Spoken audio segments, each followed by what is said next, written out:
रेखा के पिता दिल्ली में किसी तरह अपने और अपने परिवार का पेट पाल रहे थे।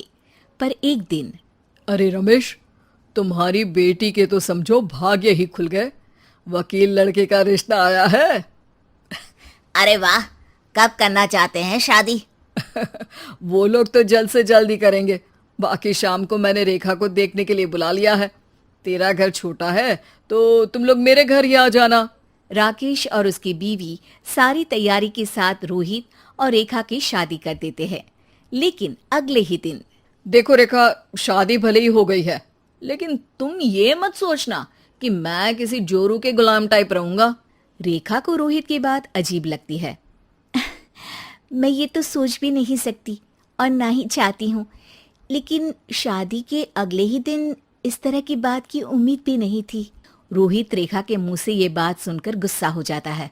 अरे, काफी जबान भी चला लेती हो। माँ ने सिखाया नहीं कि पति से कैसे बात करते हैं? रेखा अब चुप रहने में ही भलाई समझती है। रेखा, जल्दी से नाश्ता तैयार कर लो। आज पहला दिन है, सारे काम तुम्हें समझा दूंगी। ये नौकरानी है जो तुम्हें बता देगी कि कैसे कैसे क्या करना है। फिर इसकी कल से छुट्टी है। रेखा भी ससुराल में जी जान लगाकर काम करने लगती है। खाली समय मिलता तो पति के वकालत की किताब उठाकर पढ़ने लगती। ये क्या, जब देखो तब पढ़ती रहती है। अच्छा सुन, कल पिता के घर से 20,000 रुपये लेकर आना। मेरे छोटे बेटे की फीस भरनी है।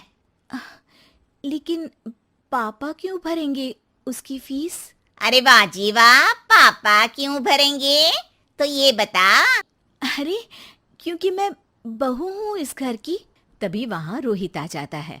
अरे वाह, बड़ी जबान चला रही हो।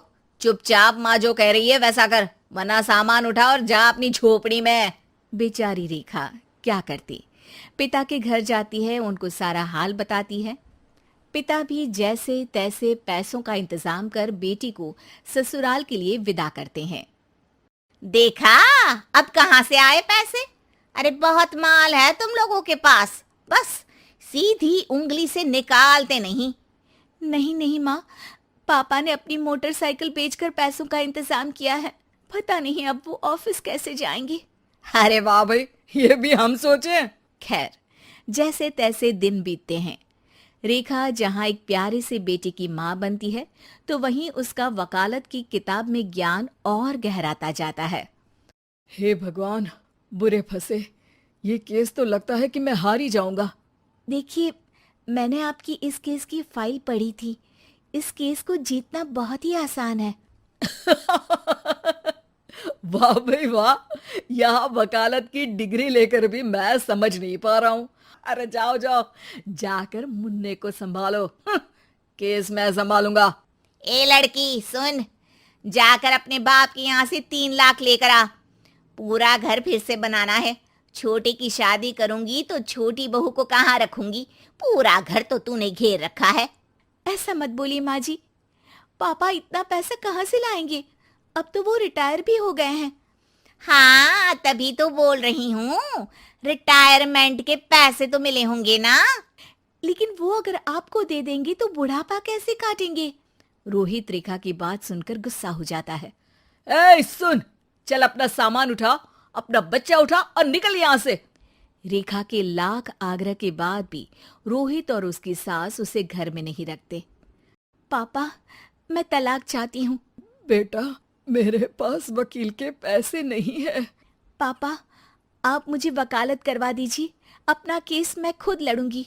और फिर एक दिन कोर्ट के बाहर, रोहित, आज तुम अपना ही केस हार गए, वो भी उस लड़की से जिसकी तुमने कभी कदर ही नहीं की। रेखा, मुझे माफ कर दो। मैं इतनी बड़ी अमाउंट कहाँ से लाऊंगा? मैं हर महीने पैसे नहीं दे सकता तुमको। पैसे वहीं से लाना जहां से तुम मेरे पापा को लाने के लिए मजबूर करते थे। एक पिता अपनी बेटी की शादी उसकी खुशहाली के लिए करता है, ना कि सारी जिंदगी कर्जदार बनने के लिए। अरे, मेरे ही बेटे की किताब पढ़ पढ़कर ज्ञान बांट रही हो। वकालत की किताब तो ससुराल में ही पढ़ी थी ना। बिल्कुल, यहाँ मेरी गलती रही। जिस पैसे से मैंने इसकी शादी की थी, मुझे वो पैसे पहले इसकी पढ़ाई में लगाना चाहिए था। और आज रेखा एक जानी मानी वकील के रूप में काम कर रही है।